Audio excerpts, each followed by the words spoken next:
time. If they kick me off this time, we'll probably just have to end it there. But we're gonna watch a little bit more of this. Not very much more. I'm gonna just look real quick to see what's going on here. Maybe like after the tour of the house, and I hope this guy talks a little bit more because he is ex-FLDS and he has some good insight. FLDS doesn't celebrate Christmas. No, Christmas was not allowed ever. It was considered a pagan, worldly, evil holiday that we weren't Which it is. supposed to partake of. Pagan. That is why Sam loves it so much. Yeah. Like we go big. Well, he married into my family. We already love Christmas. Santa Claus. Oh my gosh, all of it. Yeah, yeah. So Halloween wasn't a big deal, I gather? That would be as pagan as it gets. What, any holidays, or were there any celebrations? December 6th, December 3rd, and April 6th. Yep. What were those days? Rulon's and Warren's birthdays and the Savior's birthday. Okay. We have days of fasting and prayer for those holidays. New Year's? Some families did New Year's, but yeah, mostly if you celebrated anything, it was in fasting and prayer. How long would you fast for? Usually just for that day. Okay. Well, for Warren's is December 3rd, and Rulon's was December 3rd, so we fast through all those days. There were several moments when I was younger that we were required to fast for 4 days. We could drink water, but we could not eat food for 4 days. That's crazy. And we would still go out and work. I was working full time out doing construction on job sites with no food. As a teenager, it was brutal. I definitely cheated sometimes and ate some food and was expecting lightning to come down and strike me, but thankfully that never happened. So the sign, the very famous pray and obey sign there on the chimney, that was Warren's direction to get that on the chimney. He wanted to remind everyone to pray and obey him. He was speaking for God, therefore everyone needed to obey him. The rumor is they're taking this down soon, so this will be one of the last shots you'll get of this And they did. This is gone now. chimney with the actual words on it. This was all part of the compound here? Yes. Okay. So all of this was a part of the grounds. The houses continue on back. You'll see through here the house with all the brick on it. Okay. That was Rulin's house, Warren's way back dad. there. Okay. Yes. Okay. And I've actually been in there multiple times because my sister, one of my sisters, married So I wonder, this must be in Hilldale into Rulin Jeff's Short house. Creek. She, I believe, was his 60th wife. because Rulon Jeffs is Warren Jeffs' father and Warren took over before he passed away, but he did he moved to Yearning for Zion after Rulon died, if my memory serves me correctly. And she married him as a teenager. So, you know, it's crazy to think about now, but at that time, it was such an honor to marry into the prophet's family, even though he was 80 years old, was such an honor for her to be able to do that. Yeah, and people talk about Warren's dad like he was a little bit better than Warren. He was also marrying teenagers before he died also. He had many wives. A lot of them were super underage while he was like 70 or 80 something years old. I went from irregular eating, fatigue, Better- and the gym 6 times a week, to I don't know. healthy eating habits, productive days, and the gym 3 times a week, and But I think there's a lot of argument about how much influence Warren himself had on that. But his dad was in the same vein, same genre of person. This is my son, Salome. He's been missing since March of 2021. They said that he ran away from his father's house. What are your thoughts on it? Honestly, they're really good at hiding people of any age. I personally feel like he's out on a work crew somewhere because he's a big kid. So they probably trafficked this child. When children and or men especially disappear, they're either excommunicated, kicked out, or they're trafficked to do work on usually construction, but some kind of business that the FLDS is involved in and or a business that they own and operate. At this time, he was 5'9", so you wouldn't think of him as a 13-year-old Or a business they contract with. here. So he's still in FLDS, you believe? I believe so. Would you want him to reach out to you? I would really love it if he would reach out to me, and he has my number memorized, and I haven't changed it for that reason. Okay, so maybe he sees this. I hope so. Or someone knows him. Yeah, thank you. No, thanks for sharing this. And I understand you don't want to be on camera. Totally understandable. I wouldn't either, to be honest. But the amount of mothers who've left the FLDS who have just children who are missing, they have no idea where these kids are, particularly little boys, but like, he's not a little boy, he's a teen, but you know what I mean. But also girls who have just been moved without letting the parents know to a different state to do hard labor, like 10 hours a day. It's a lot. That's like a really common story. Today. Okay. Thank you. The other 3 are with me, and we're living over at the house that the Dream Center has been kind enough to dedicate in his name.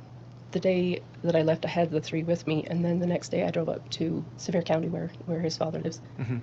to pick him up, thinking that he would let me take him because I tried to explain to him that I was ready to make a different choice in life, and I felt at peace about it, and I was hoping that maybe he'd understand that for my peace. I don't know why I thought that. Because it's always important to find your peace, but it's more important to not be an apostate. So. And part of the Oprah thing that I also wish we could have got to was similarly to the situation. Oprah interviews a girl who comes back to the FLDS after her mother leaves, and her mother can't have contact with her really anymore.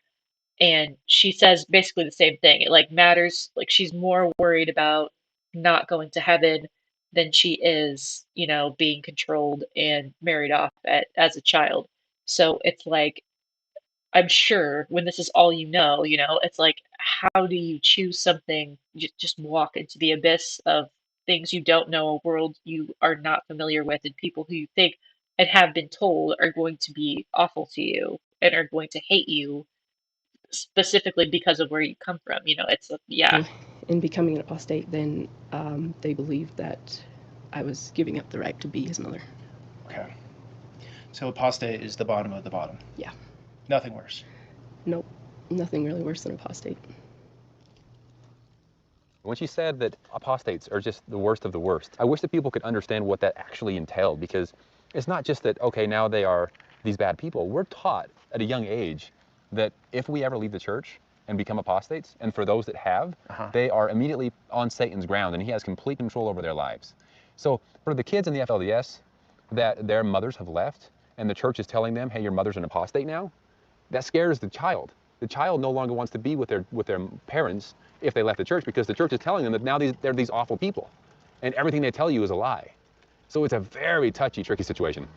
The mothers are in really big fear for their children right now. There's a huge issue with the running away of children. So a lot of women are in custody battles, just like the woman we were just talking to, and when they're in the custody of their father that is in the FLDS, he can basically get brownie points from Warren by bringing the children to compounds, bringing them, and then they just say, oh, they ran away while they were in my custody, and the police can't do anything, because with runaways, if they go beyond state lines, it's really hard to find runaways. So they're really sending them off to work camps or sending them off to compounds. And Warren Jeffs recently has revealed in certain revelations that he's gathering, especially girls. Yeah, I was just gonna say girls especially. So, but if they're not going to work camps, there's other communities that the FLDS have created where they send the girls, primarily, I think. Boys go to work for the big companies, girls go to these compounds. The parents aren't told, especially if the mother has left. They don't consider her a part of the situation anymore. And yeah, We have a very good very close good source to addition. Warren Jeffs, who recently told us that it's mostly girls in some of these compounds that are getting ready for marriages. Obviously, they don't care if it's an underage So marriage, they can, and they're getting them ready marry for that them to off. happen again and start having children again.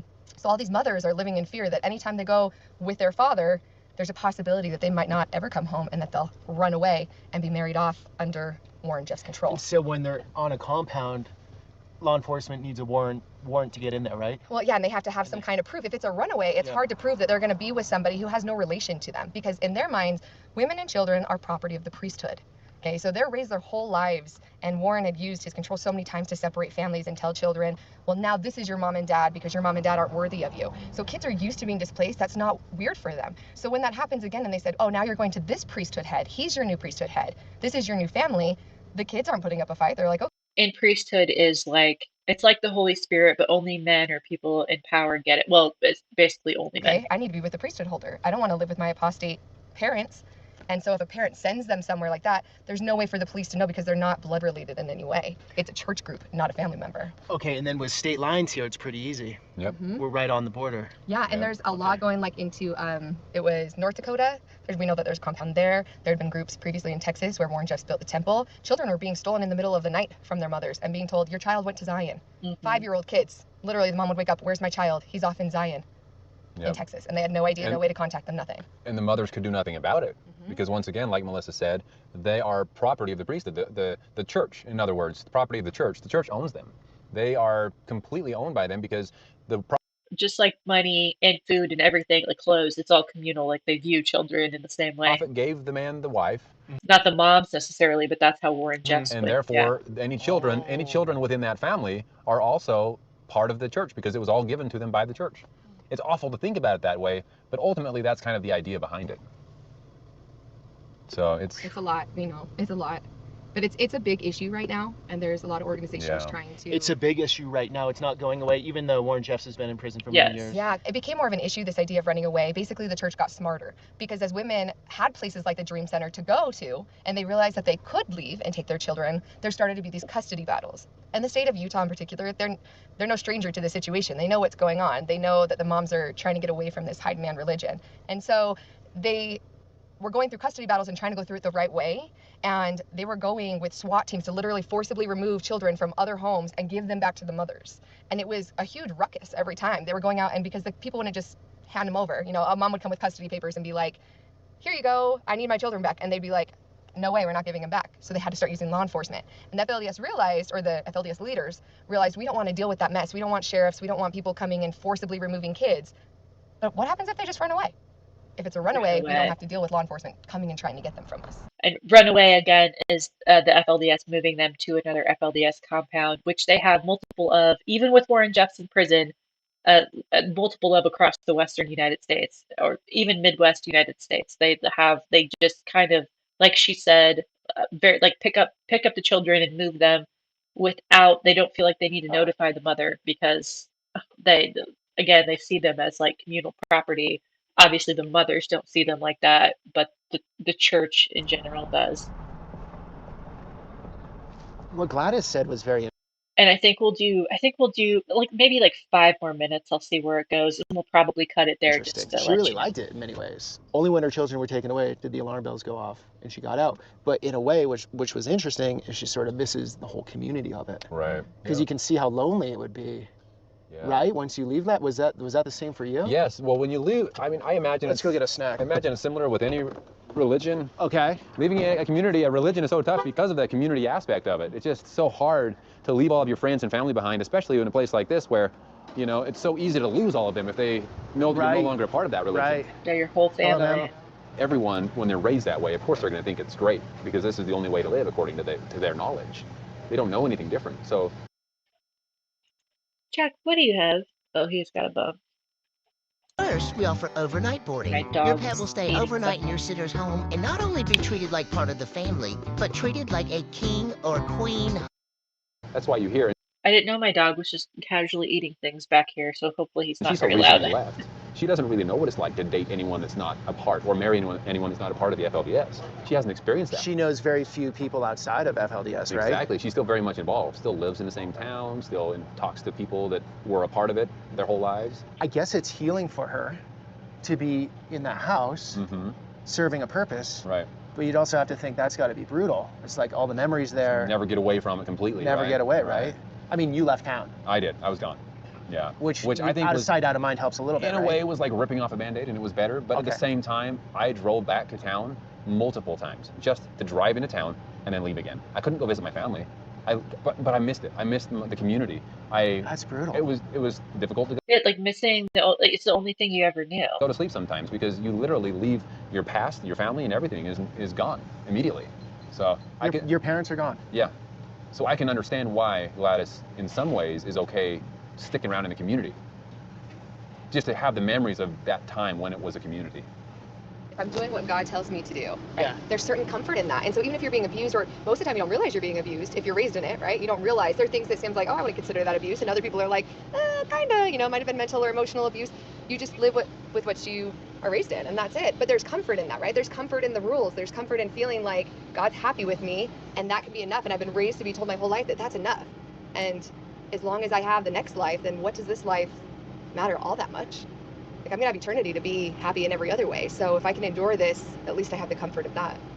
I remember And we'll end there on that subject because that's something I have to talk to my therapist a lot about. It's how it is actually comforting. Like, you miss the comfort of restriction because at least you knew what the fuck you were supposed to do next. At least you knew what the hell was going to happen. If you had a bad day, you could think about, or if you were uncomfortable in the restriction, you could think, well, at least this is all a means to an end because you truly believe that. And then that gets taken away from you, and then it's just the abyss, and you have to go to therapy over it. But it is better than being controlled and by awful men who don't actually care about people. They just care about power and their various neuroses. But yeah, we'll go ahead and end it there. What a fucking chaotic stream. I'm assuming part one is not going to be available. I'm assuming Oprah's going to nuke that, or Oprah's algorithm and team are going to nuke that. So there'll be these two parts, and I'll try to like title them and description them appropriately. I'll post about it when I do. But if you stuck around, or if you're here in the future and went from part one to part two, thanks for sticking around. This feels like feels like an attack from the polygamists. Maybe they also run YouTube, which again, like I said, if you missed it, they run a lot of American industry that people are not aware of in especially North America, or especially the contingent United States, but also South America, Canada. A lot of industries people don't realize the FLDS are so involved in, and a lot of the reason they're successful is because they're using slave labor by trafficking their children across state lines, or possibly country lines. I don't know that as much, but I know the data and statistics for them trafficking children, even under 15, over state lines to do hard labor in construction. It's primarily things like that, where it's things where they're building, and you know I've realized from this like subject matter, there's a lot of ranting I could do about the FLDS and fundamentalist Mormons, and maybe I will do that next time, or try to find something that's not copyrighted where somebody won't strike me down midstream. But if you're here still or watching in the future, and you made it through both parts, thank you. I'll be back. I post all of my ideas for streams and stuff on Tumblr, which is linked in my YouTube bio. But for now, I'm gonna go watch this guy and his wife uh, do a very good podcast I've mentioned a few times. It's escaping me. I think it's Growing Up Polygamy, but I've mentioned the title a few times. The thing I said first was right because now I'm not seeing it. So yeah, Growing Up Polygamy. There it is. Yeah, he's ex-FLDS. His wife is ex-LDS. It's very interesting the conversations they have with people who have left fundamentalist Mormonism. But I'm going to end it there. Thanks for watching if you're still here.